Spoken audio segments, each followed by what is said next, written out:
سورہ ناس جہاں جا کے تکمیل ہوتی ہے اس کو ہم پڑھ رہے ہیں۔ کریم آقا علیہ السلام کا معمول یہ تھا، جب قرآن پڑھتے ختم قرآن ہونے والا ہوتا، اپنے سارے رشتہ داروں کو، اہل خانہ کو جمع کرتے اور جمع کر کے انہیں قرآن کا آخری حصہ سناتے، جس کے لیے آج ہم نے بھی اہتمام کیا، اور پھر ان سب کے لیے اس کے بعد دعا کرتے۔ تو آج اسی چیز کا یہاں بھی ہم نے اہتمام کیا ہے تاکہ اس سنت پر بھی عمل ہو اور قرآن کی محبت بھی جاگزیں ہو اور اس کے فوائد و ثمرات بھی زیادہ سے زیادہ ہم حاصل کریں۔ یہ مبارک سورت 5 آیات پر مشتمل ہے۔ اس کو اور اس سے ماقبل سورت کو اکٹھا معوذتین کہتے ہیں۔ تعوذ کا معنی ہوتا ہے پناہ، اور کائنات میں سب سے بڑی پناہ اللہ تعالیٰ کی پناہ ہے، اور وہ خود کہتا ہے فَإِذَا قَرَأْتَ الْقُرْآنَ فَاسْتَعِذْ بِاللَّهِ مِنَ الشَّيْطَانِ الرَّجِيمِ۔ قرآن پڑھنے لگو تو اللہ کی پناہ میں آ جایا کرو شیطان سے بچنے کے لیے، اور اس کا طریق کیا ہے؟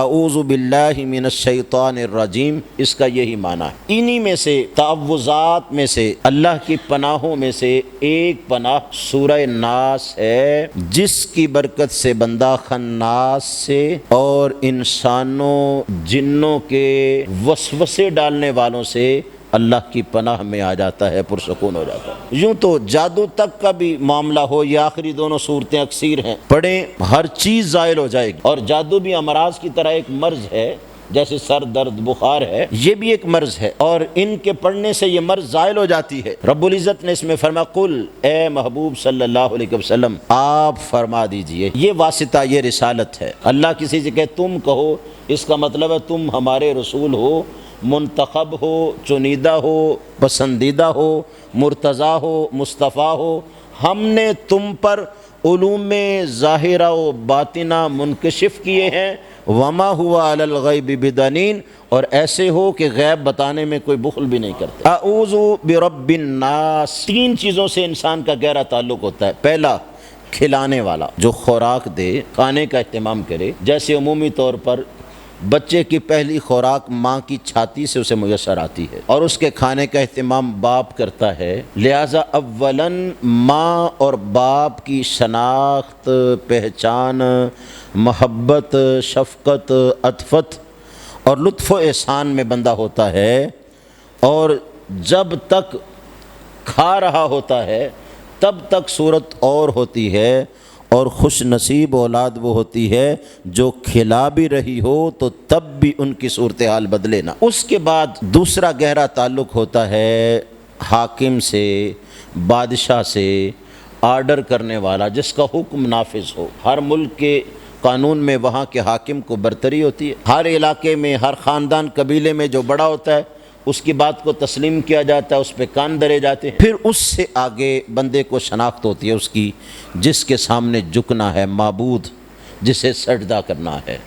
اللہ نے اسی ترتیب سے بیان فرمایا قل، اے محبوب صلی اللہ علیہ وسلم فرمائیے اعوذ برب الناس، میں پناہ طلب کرتا ہوں، تعوذ کرتا ہوں، حفاظتی حصار طلب کرتا ہوں سارے انسانوں کے رب سے، جو سب کو پالنے والا ہے۔ اللہ رب العالمین بھی ہے، الحمدللہ رب العالمین۔ یہاں رب الناس اس لیے کہا، سمجھایا کہ ساری کائنات میں سب سے بلند و برتر، اشرف و اعلیٰ انسان ہے، اور سارے انسان کوئی مانے نہ مانے اللہ ہی کا دیا ہوا کھاتے ہیں۔ قل اعوذ برب الناس، فرمائیے میں پناہ طلب کرتا ہوں رب الناس کی، مالک الناس، جو سارے انسانوں کا بادشاہ ہے، اسی کا حکم نافذ العمل ہے۔ لمن الملک اليوم للہ الواحد القہار۔ پھر فرمایا الہ الناس، سب انسانوں کا معبود۔ گویا تعلق کھانے پینے کا ہو تو سب سے اہم رب سے ہے، تعلق نفوذ حکم کا ہو تو سب سے بڑا نافذ و حاکم اللہ ہے، تعلق احترام کا ہو تو اپنی معراج پر احترام پہنچے، عبادت اور سجدہ یہ صرف اللہ کو ہے۔ گویا سمجھایا جا رہا ہے اے بندے پناہ بھی طلب کر، اور تیرے سارے رشتے اس کی ذات کے ساتھ جڑے ہوئے ہیں۔ من شر الوسواس الخناس، وسواس وسوسہ سے ہے، خناس شیطان کا ایک نام ہے، اس کا معنی ہوتا ہے چھپ کے پھر پلٹنے والا۔ حضرت عبداللہ بن عباس رضی اللہ تعالیٰ عنہ کہتے ہیں شیطان انسان کے دل پہ بیٹھا ہوا ہوتا ہے۔ جب انسان غافل ہوتا ہے، اللہ کو بھولتا ہے، شیطان اس پر حملہ آور ہو جاتا ہے، اور جب وہ کہتے ہیں نا اللہ، شیطان فوراً بھاگ جاتا ہے۔